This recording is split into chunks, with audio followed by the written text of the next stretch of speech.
You're listening to Health Innovators, a podcast and video show about the leaders, influencers, and early adopters who are shaping the future of healthcare. I'm your host, Dr. Roxy Mooney. Welcome back, Health Innovators. On today's episode, we have Erik Osland with us, who is the managing partner for EvolveMd. Welcome to the show, Erik. Thanks for having us. We're excited to share our story. We're so excited to have you here and kind of dig deeper into your commercialization story. So let's just get started by sharing with our listeners a little bit about your background and what you're innovating these days.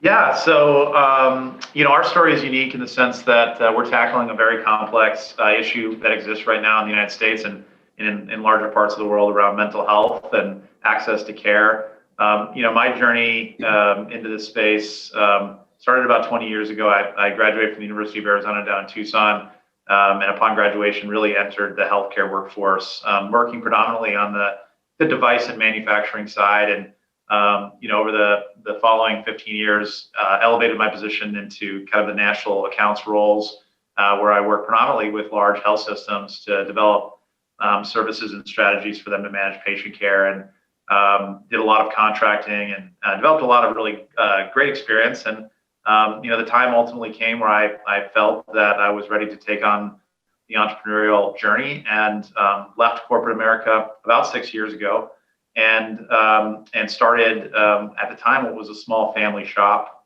We opened a pathology laboratory where we processed tissue and specimen for different categories of healthcare. That business was ultimately divested in June of last year so that we could focus on the project that we're talking about today, which is, to me, the culmination of my entrepreneurship journey.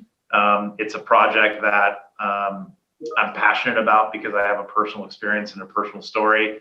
And I'm also passionate about it because I feel like this is an area that I can make or our team can make a substantial contribution to the health and welfare of our community, which involves our employees and the patients we serve. So tell us about that personal story. Yeah, so I had an experience that is very common when it comes to aging parents. I had a father who was chronically ill, and he was ill for a long, long time, about 10-year period of time. My mother was the primary caregiver. And our journey really started about 4 years ago, back in 2015. My dad was chronically ill, had multiple disease sets, including onset dementia. He was on 17 medications and he slept about 18 hours a day. And as a family, we were having the conversation around how do we provide care for my father? Is dad just really a sick guy? Or is he a sick guy that it's being complicated by the fact that he's on all these medications? Mm-hmm. And then there were the financial considerations. I think my parents were spending about $1,000 a month on medications, even though they were on Medicare. And I was in a fortunate position. At the time, I had a pharmacist that worked for me on another project. He and I came together and we ran what is known as a medication therapy management program with my father. We took some pretty progressive steps with my dad from a medication front, kind of with the notion of, quality of life versus quantity. And it was a great experience. I think it was the first time in a long time that anybody had really taken a hard look at my father's medications and looking at things like dosing, optimization, polypharmacy, compliance, those types of things.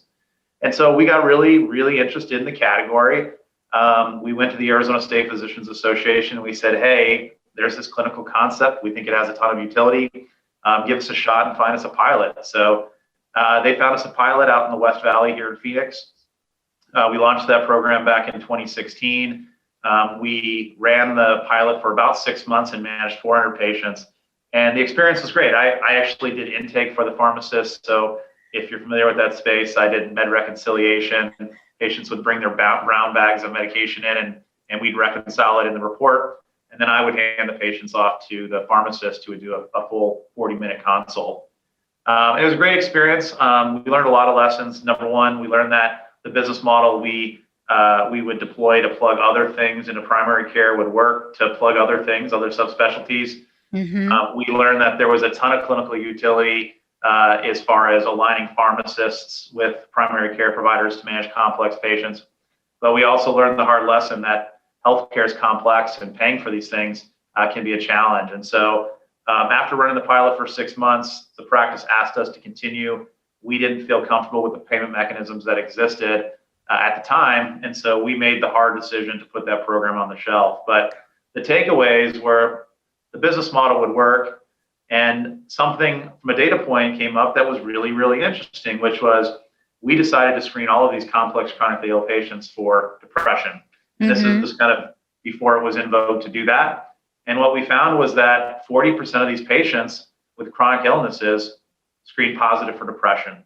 And none of them, like a zero, had ever had a behavioral health resource. And so we said, hey, there's a huge unmet need.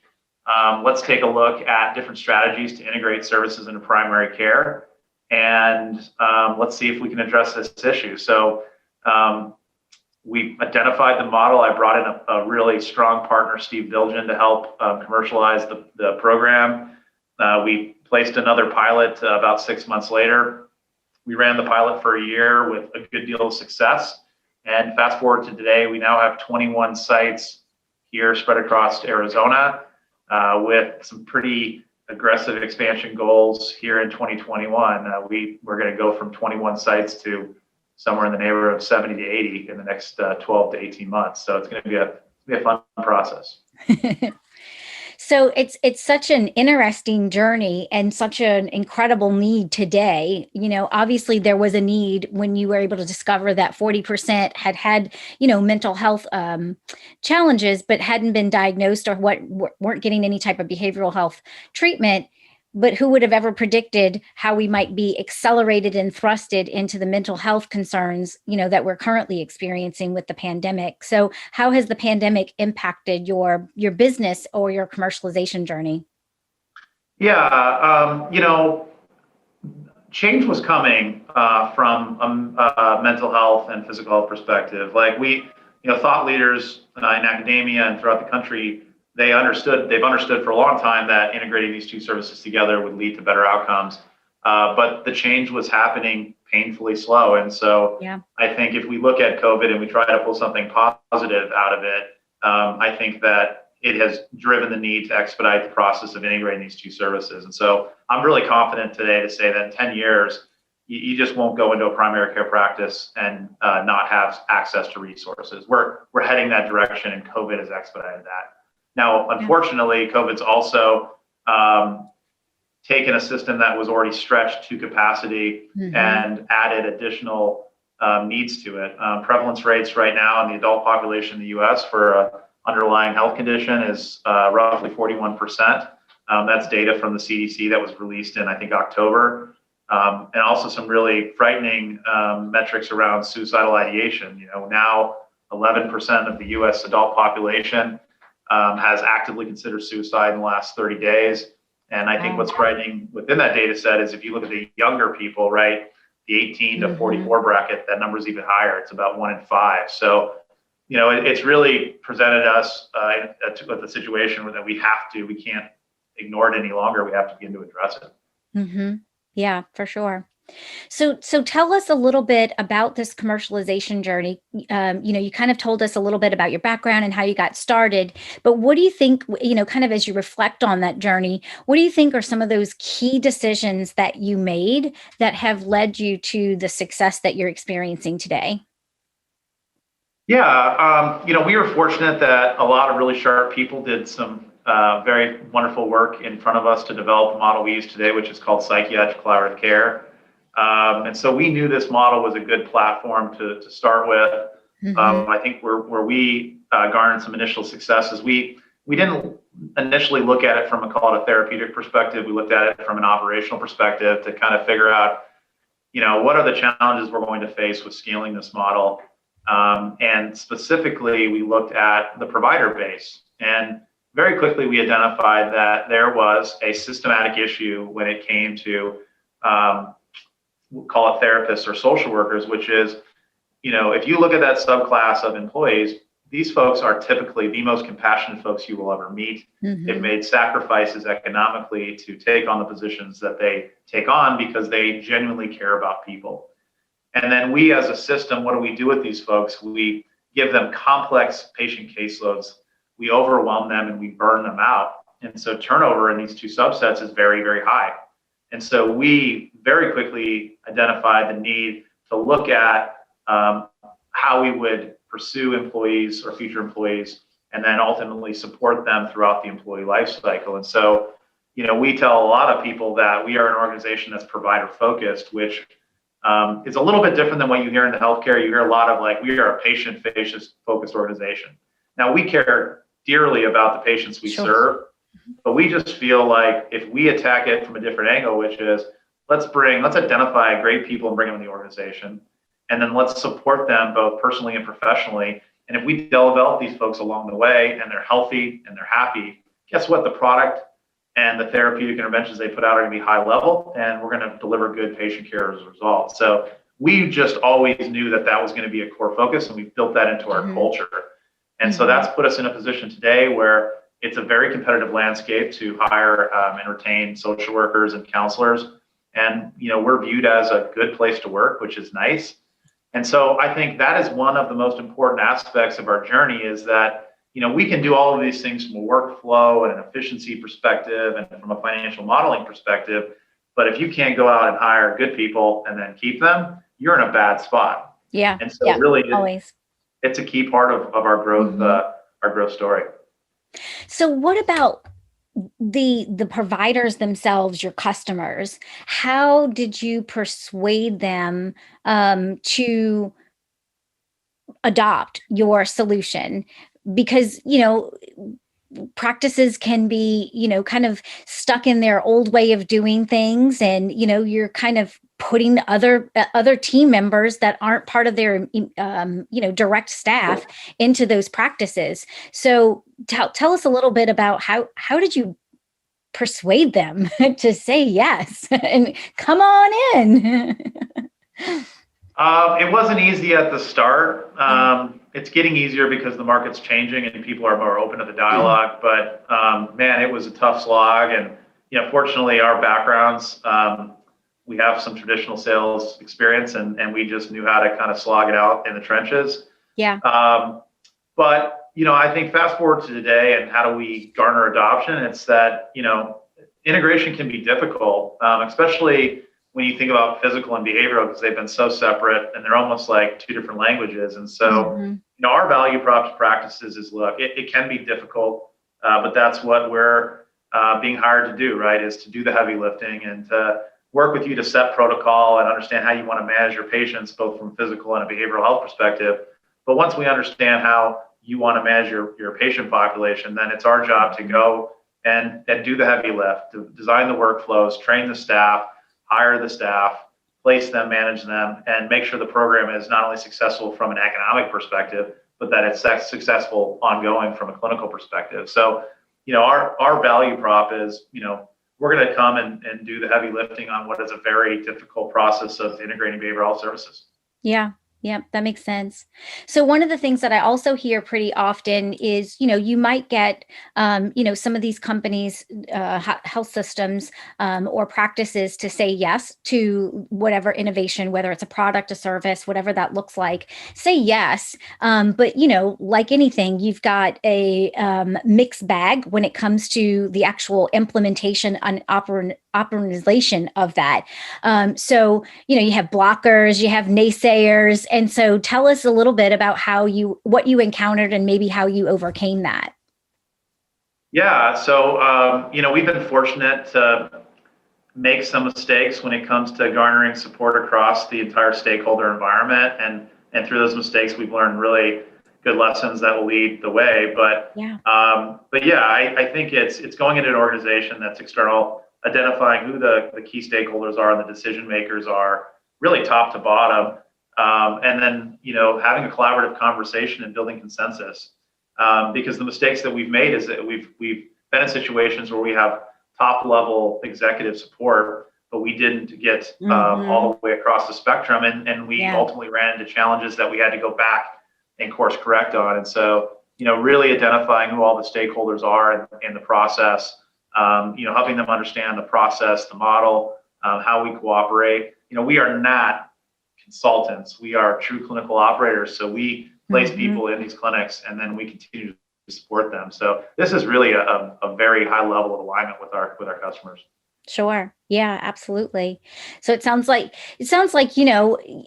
like many innovators, you've run into some obstacles and some roadblocks along the way, but you've made sure that you were, paying attention to that and learning and then being able to adapt, which is really what we're all experiencing in this journey. Yeah. I mean, mistakes are part of the process, right? Right. And as long as we're learning from the mistakes we make, and as long as we have good intentions, then, we should be able to move forward. And I think that's a message that we give to all of our employees as well, right? We want to equip our folks with the ability to make decisions for their sites, for the organization. And typically what we'll tell folks is, look, if you're thoughtful about the problem and you come up with a solution, and we make a mistake, that's fine. As long as you were thoughtful and you work through the process, mistakes are fine as long as we have the ability to address them and learn from them and move forward.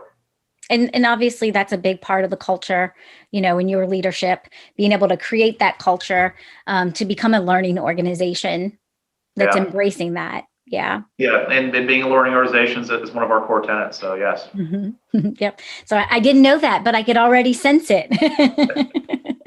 Oh, yeah. So getting the first pilot, turning that into a paying customer, tell us that story.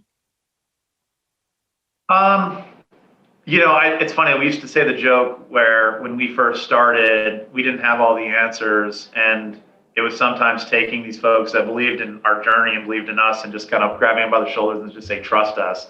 And it wasn't quite that simple, but in a lot of ways, our first few customers really, they just bought into who we were and what we were trying to achieve. And, they knew this wasn't just a slam, try to make some money and get out. It was really trying to change the paradigm. So it took a lot of trust from our core subset of customers. And I think we're very appreciative of that. And I think, we've worked hard over the last few years to prove ourselves there. And so, initially, anytime you're driving change and doing something different, you need to help your customers understand the journey you're on, and they need to trust you.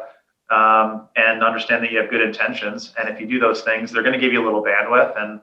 And we were fortunate, we got in, we executed, we created a sustainable program, maybe not a really efficient organization, but we created one that was sustainable. And then we built off of it. And we spent the last 4 years trying to figure out how to make this more efficient, how to make the clinical output more positive, how to add additional modules, whether it's diabetes or pain management to it. So really just continue to enhance upon it. Because our journey, we're nowhere near the end.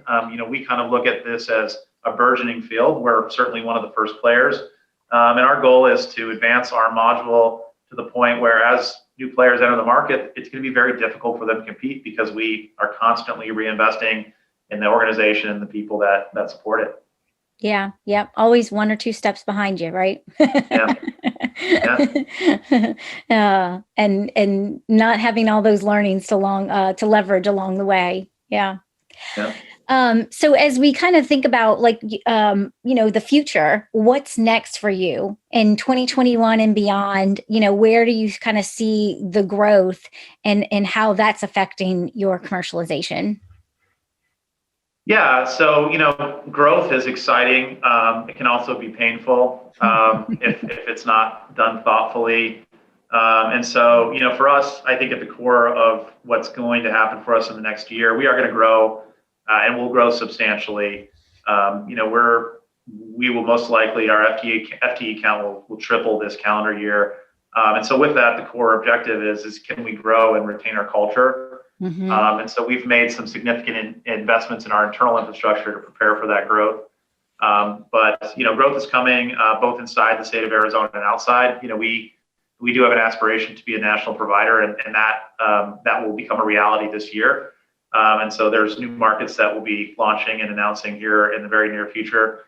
But beyond that, I think one common theme for entrepreneurs, especially with a startup, and I guess we are a startup, is how do you fund these activities? And the typical journey, there's a lot of different ways to get to the end game. A lot of folks will seek external investors and give up equity.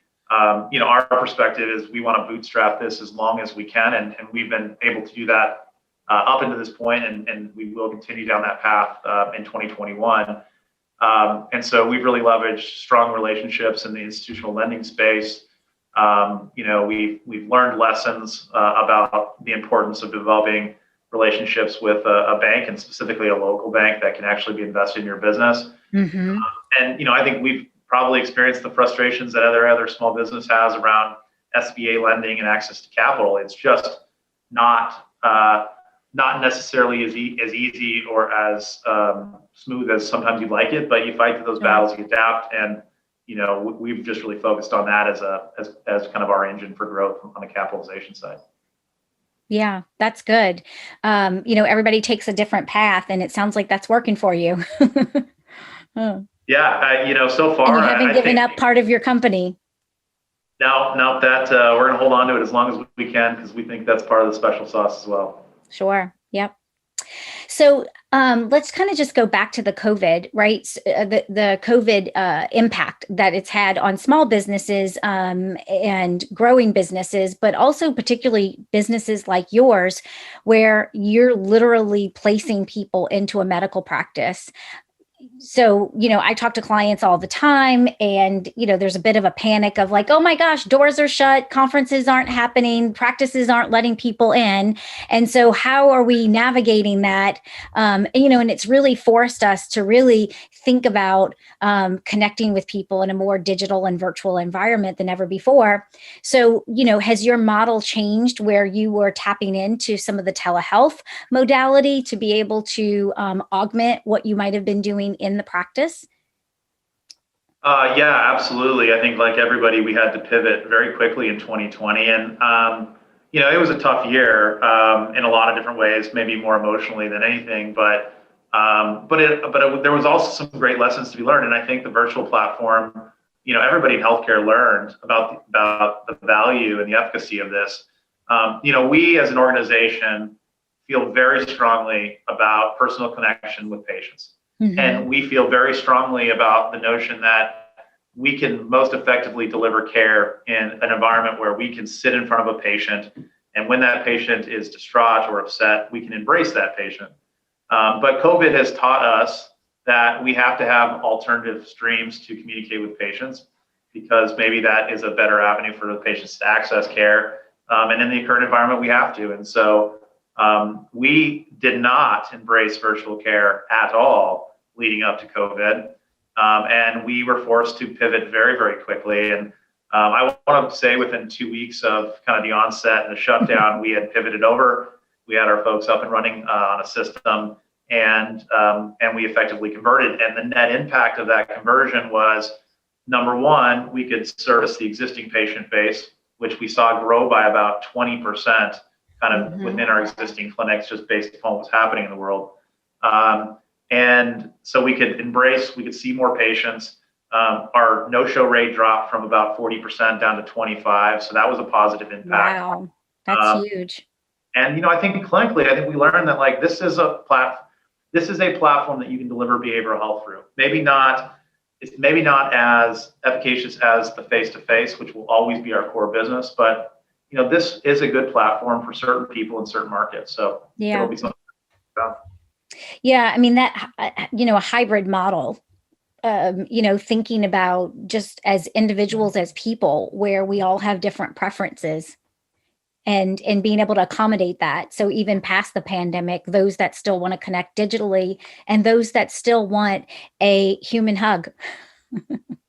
Yeah, I want to say that 2021 is going to be the year of the hugs again. We're going to get back after it. Can't wait. Yeah, I hope so. Yeah. So, as you kind of think back on your journey, who has been instrumental in this, whether it's been like your rock and your shoulder to cry on, or it's been, somebody who's been mentoring and advising you, having those types of people and network is so critically important. I feel so strongly that everyone needs a thinking partner that's external to the organization to really be able to help us see things maybe that we can't see internally. So who has that been for you, and tell us those stories? Yeah, so I totally agree. I think as an organization with a learning culture, we have to be willing to listen to other voices, both inside and outside of our organization. But I've been really fortunate. I think it starts with my business partner, Steve Bilgen. I've known Steve for a long time. One of the most thoughtful individuals that you ever have, and I think what's been great for us is we both have very unique skill sets, and they complement one another. And so, Steve really has been, the thoughtful voice in my head for the last couple of years as we build this. We've been going through this process together, and so it starts with Steve. Certainly my wife. It's tough. We try to live a balanced life. I don't talk about work a whole lot if I can at home. I don't bring a computer home at all. That's just kind of a rule of mine. So I try to separate it. But beyond that, I've been fortunate. Steve's been fortunate to have some really good mentors in the marketplace. Folks that have gone through this journey, maybe not a behavioral health, but from a business perspective or an entrepreneur perspective. So, there's 5 or 6 people that I won't call out, but these are folks when I run up against a complex situation that I maybe don't have the confidence or the experience with. I reach out to them, I ask them their opinion, and I listen. And beyond that too, we also understand that we have some weaknesses that we can fill with really talented folks. So we've been recruiting and bringing really sharp people into the organization that really enhance what we're able to do and how we can operate. You touched on something that I'm starting to see this pattern as talking to different innovators at different company sizes and stages. And it seems as though, which is not really surprising, but I just didn't put it together, is that for the innovators that are leading a mental or behavioral health company, you all have a tendency to have just some different habits around technology, around rest, around boundaries between work and personal. I was speaking to someone the other day, and hers was a mental health company, and she literally talked about turning her phone off on Friday and not turning it back on until Monday morning. As a startup entrepreneur, and you just said that you don't take your computer home. You guys are blowing my mind right now. Especially for, startup entrepreneurs. it's a rare thing. And I can only imagine how that's really helped you, create more balance between your personal life and your professional life, which makes it all around better. And then just also recharging and refreshing. And I don't think that's something we really talk about enough in this entrepreneurial or commercialization journey, the importance of making sure that you, as the managing partner, don't burn out. Yeah, I wish I could say that I'm perfect when it comes to habits around self-care. But it's an important aspect. I think more and more people are learning about the fact that look, if I run, this is a marathon. That's a cheesy analogy, but yeah, it's vitally important. I am also probably a believer that part of what we're seeing from a mental health perspective in the U.S. might be related to this thing that's in my hand. We're too connected, and it's too programmed to get certain responses from us. So. I do mitigate it. We certainly have the same approach with our kids and how they look at technology. Yeah. But, at the core of it, however you look at technology and working from home, there has to be balance. Yeah. And you have to commit every day to doing something for yourself. And that could be meditation, that could be exercise, that could be whatever it is that's important to you. But it is key to keeping you healthy and happy. And, for us as entrepreneurs, it's hard. Everybody knows this journey. It's hard. And if you don't take some time to reset, then you're going to be in a bad spot down the line. So it's important. So do you think that you're just more tuned into that? Again, I'm not claiming that you're perfect at it. I'm not trying to set you up on some false expectations here. But, do you think that because of the business that you're in, that you're, creating that for yourself and for the culture of your organization, just because you're seeing the impact of not doing some of that? Yeah. I think, based upon the industry we're in, we understand how important it is, but I also see it. I know how I feel when I reset or if I exercise or if I go for a walk. So I can also feel it. But, we're also accountable for it. I mean, we have a leadership bonus, and one of the components to qualify for your bonus is daily self-care. We track it on a habit tracker to keep people accountable, and it's just a core part of who we are, and we want to encourage it for everybody in our organization. I love it. Everybody that's listening, I hope you hit rewind and take notes and adapt that for your own organizations. You will thank yourself for it, as well as your employees. Everyone on your team will thank you for that. And I mean, we probably don't have any in specific scenarios about this on the impact to your bottom line, but it's there, and you will be able to reap the benefits of that one day in the near future, if you're not already benefiting from it. Yeah. I totally agree. Agree. So as we're starting to wrap up here, what are some lessons learned along the way, some golden nuggets that you would want to share with our viewers and our listeners who are, at different stages of the innovation process, maybe large organizations that are innovating internally, and maybe a separate business unit, or some other startup entrepreneurs that are kind of hand in hand in the trenches with you? Yeah, I mean, there's some lessons that I've learned from other entrepreneurs, and I really like Sarah Blakely's story. If you've never heard it on Spanx, I don't own any Spanx, but I still like her story. And come on, yes you do. She talks about employee retention and the fact that as you build an organization early on, she took it very personally when people would leave the organization, and how over time she's learned that different people have different journeys, and you shouldn't take it personally. And that's certainly something that I remind myself as we bring new people on and people leave. But beyond that, I would say for me, perspective wise, what has changed over the last 10 years is how I look at the role that employees play in our organization and our success. And, so many times you can just look at them as cogs in the wheel and replaceable.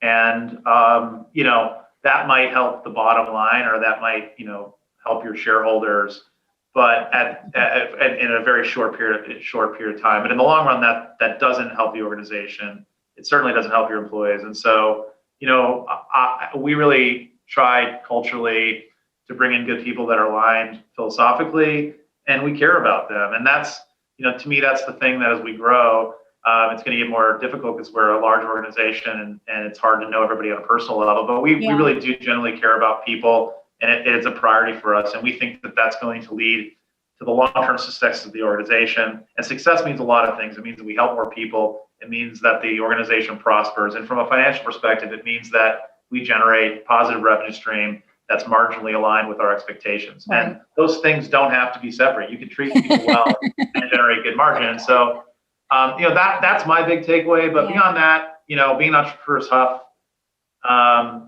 And I think the biggest reason it's tough is that it's mentally taxing. You live and breathe.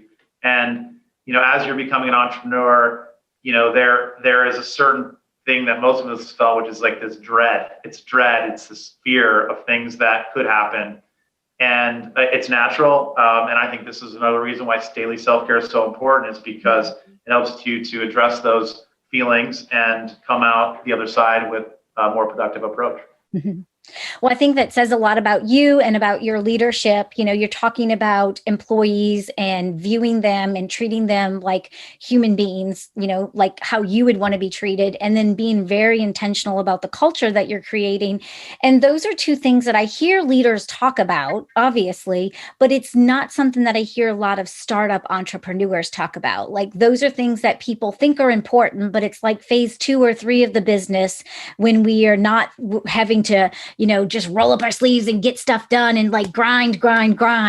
And so I think that's what I'm, really hearing. That's a stark contrast from the stories that I hear from a lot of other innovators. And I would encourage everyone to think about culture that fits into the employee dynamic much earlier than we have traditionally as entrepreneurs.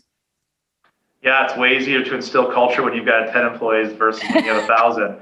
Right.